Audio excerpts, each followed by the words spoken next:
বলে থাকে চরম অন্যায় বলেছে। যারা দোষ করেছে ভারতবর্ষের যে আইন বিচার ব্যবস্থা কোর্ট আদালতের মাধ্যমে যদি ফাঁসি দেয়, আমি ফাঁসির দাবি চাইব, সর্বোচ্চ শাস্তির আমি দাবি চাইব, সেটা হোক। এই খুনের সাথে যারা যারা অ্যারেস্ট হয়েছে এরা হয়তো খুন করেছে, আর যারা খুন করতে বলেছে তারা এখন অ্যারেস্ট হয়নি।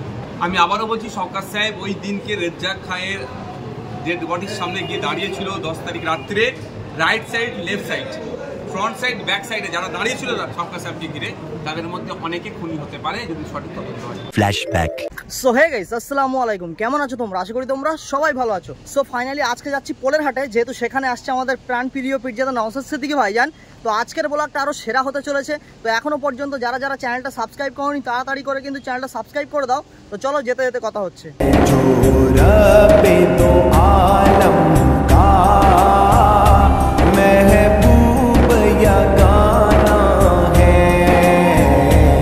সো ফাইনালি এখন বাজে কিন্তু সকাল 8টা, আর এখন কিন্তু পৌঁছে গেছি আমি হাড়োয়ায়। আবার এখান থেকে আমাকে টোটোতে করে যেতে হবে সেই পোলের হাটে। তো চলো।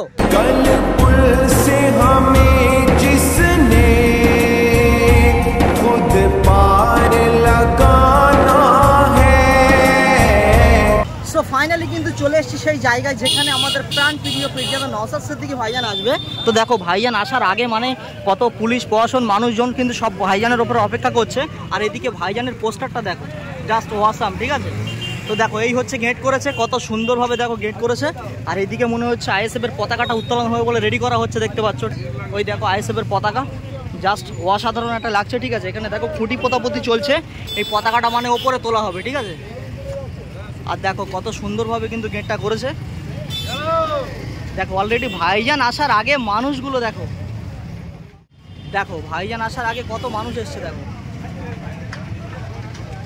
ঠিক আছে? আর এই ঘরে কিন্তু ভাইজান আজকে জনসংযোগে আসছে।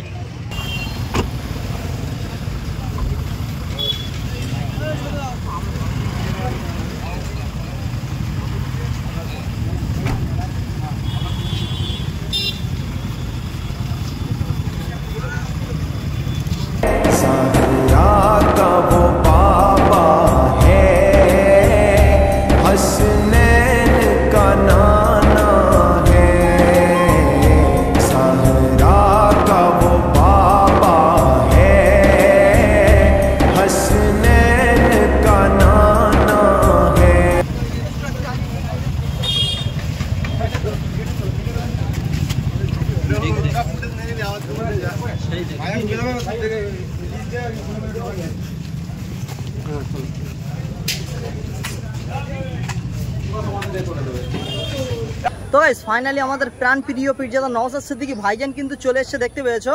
আর ভাইজান সাধারণত প্রোগ্রাম করে মানে হয় 12টা থেকে 1টা থেকে, না তো 2টো থেকে।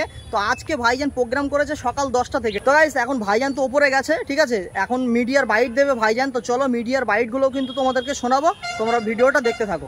সো ফাইনালি কিন্তু চলে আসলাম ওপরে। আর দেখো ওপরে কিন্তু এই জায়গাটায় কিন্তু জনসংযোগ হচ্ছে, ঠিক আছে? সেই হচ্ছে ভাইজান কিন্তু স্টেজে রয়েছে, দেখতে পাচ্ছ। আর এদিকে কত মানুষ দেখো, সব কিন্তু চেয়ার পেতে দেওয়া হয়েছে, দেখতে পাচ্ছ। যা সেরা সেরা, আর কত সুন্দরভাবে ডেকোরেশন করে সাজিয়েছে দেখো বেলুন দিয়ে, একদম অসাধারণ লাগছে কিন্তু।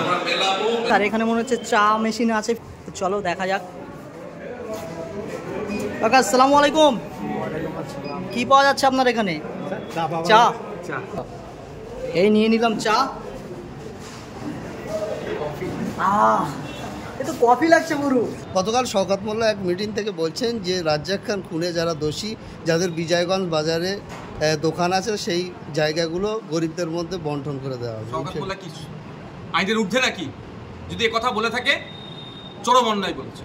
যারা দোষ করেছে ভারতবর্ষের যে আইন বিচার ব্যবস্থা কোর্ট আদালতের মাধ্যমে যদি ফাঁসি দেয়, আমি ফাঁসির দাবি চাইব, সর্বোচ্চ শাস্তির আমি দাবি চাইব, সেটা হোক। কিন্তু তাদের অর্জিত অর্থে যদি দোকান থেকে থাকে, জায়গা থেকে থাকে, আপনি কেড়ে নিতে পারেন। আপনি কি যোগী আদিত্যনাথের মতো মূল্যজাতের পক্ষে আসছেন?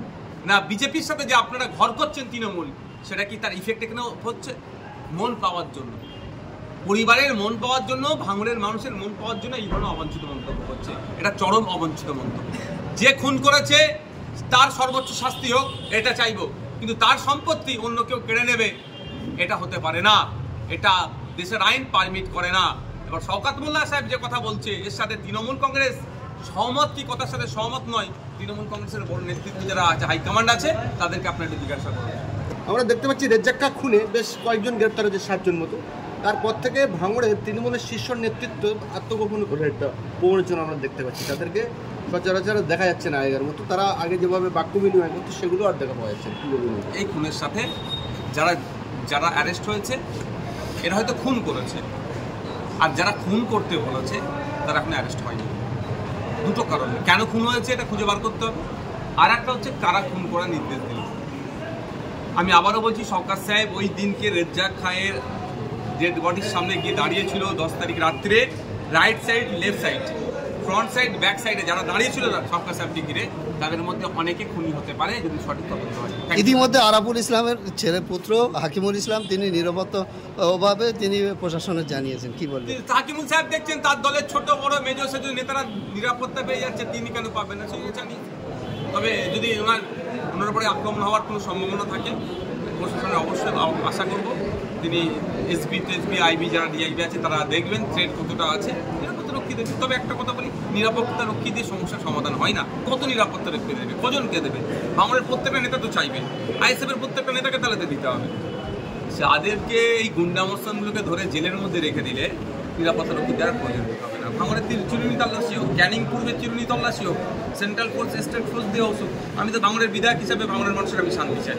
ভাঙড়ের মানুষ শান্তিতে থাকুক, অবৈধ অস্ত্রশস্ত্র সব উদ্ধার হোক। আর একটা কথা আমি বলতে পারি যে 21শে জুলাইয়ের কমিশনের রিপোর্ট পাবলিশ করা হোক, এই দাবিটা তৃণমূলের বন্ধুদেরকে বলবো উত্থাপন করা হোক। কারণ সেই সময় মমতা ব্যানার্জি মহাশয়ের ওপরে যে প্রাণঘাতী হামলা চালিয়েছিল উনি প্রাণে মরে যান, হয়তো নাও বাঁচতে পারতেন।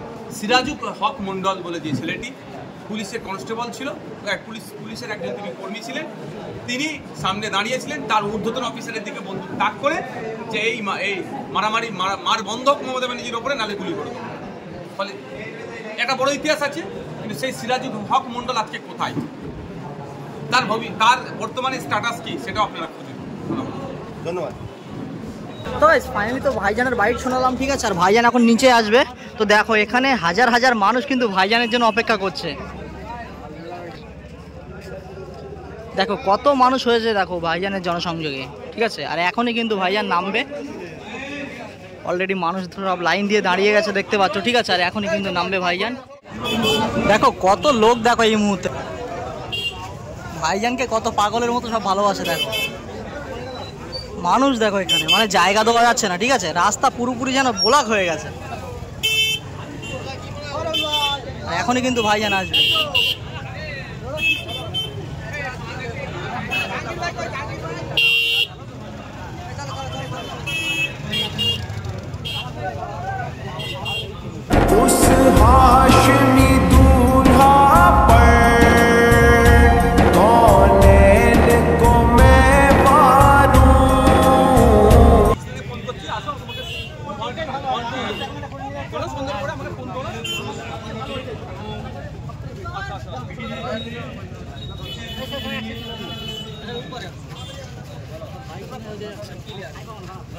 ভাই যারা 2 নম্বর অঞ্চলে আছো তারা চলে যাও বাড়ি। রবিন ভাই তোমার লোকগুলো তুলে দাও ভাই, তুলে দাও। হ্যাঁ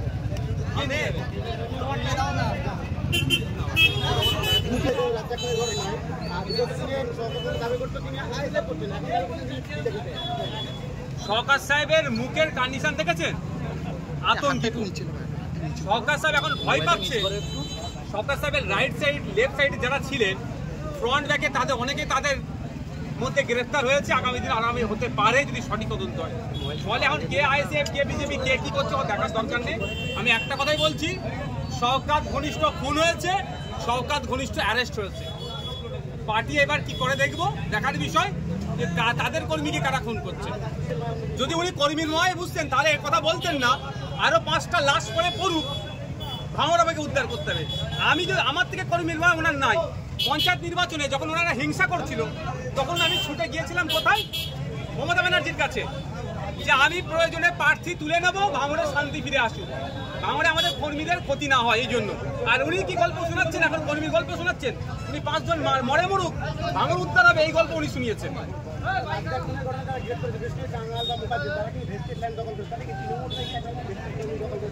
যত রকম অপকর্ম অন্যায় সবটাই করছে তৃণমূল কংগ্রেসের ছত্রছায়া থেকে, এটা বন্ধ হওয়া দরকার। দেখুন ব্যাপারটা হচ্ছে কাক কাকের মাংস খায় না, এটা শুনতাম, এখন তৃণমূলেকে খুন করে, এটা এখন স্বাভাবিক হয়ে গিয়েছে।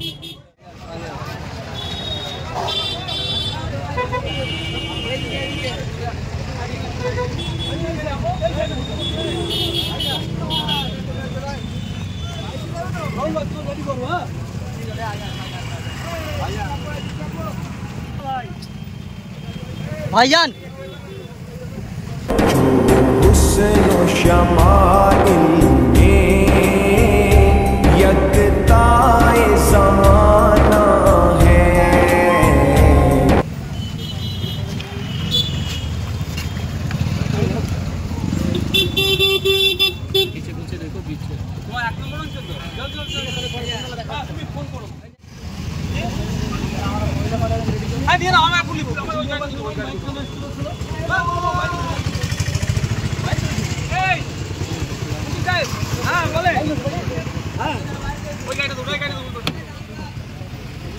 ठीक है मैं टून जा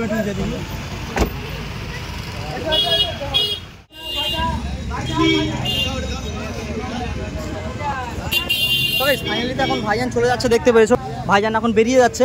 আর আজকের ব্লগটা তোমাদের কার কেমন লেগেছে সেটা কিন্তু অবশ্যই কমেন্ট করে বলো, যেহেতু তোমাদের একটু সাপোর্ট আমার ভিডিও বানাতে কিন্তু অনেক মোটিভেট করে। A few moments later. আর ভিডিওটা এখানেই শেষ করছি। যদি ভিডিওটা ভালো লাগে অবশ্যই লাইক কমেন্ট চ্যানেল সাবস্ক্রাইব, আর দেখা হচ্ছে চলো পরের কোনো নেক্সট ভিডিও। আসসালামু আলাইকুম।